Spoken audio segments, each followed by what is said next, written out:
என்னுடைய ஆய்வினுடைய தன்மையை வந்து இது வந்து விவரிக்குது. அதாவது காஸ்ட் வந்து ஒரு நெட்வொர்க் மாதிரி இருக்கு.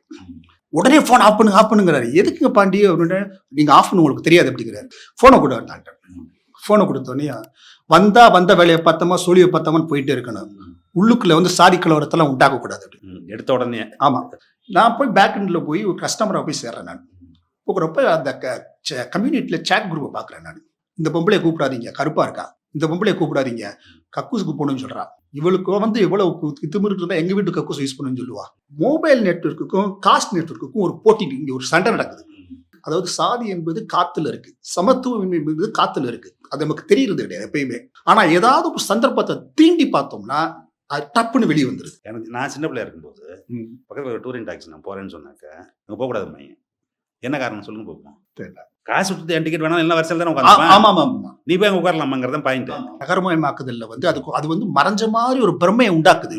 அது மறைஞ்ச மாதிரி பிரமையை உண்டாக்குனாலும் வீட்டளவுல வந்து அந்த பழக்கத்தை முதல்ல கொண்டு வர்றாங்க. அது எமோஜிலாம் அது மாதிரி ஒன்று உருவாக்குவாங்களோ எப்படின்னா, நீ இந்த மாதிரி லீவ் வேணும்னு கேட்டீங்கன்னா ஒரு எமோஜியை போட்டின்னா நான் வந்து என்ன ஆவேன், என்ன சூப்பர் ஆர்டினேட் பொசிஷனை நான் வந்து வச்சுக்குவேன். எல்லார் வீடுகள்லையுமே வந்து வெளியே வந்தாங்கன்னா ஒரு டீ கடையில போய் உட்காந்து பேப்பர் பிடிக்கிற பழக்கமும் இருந்தது.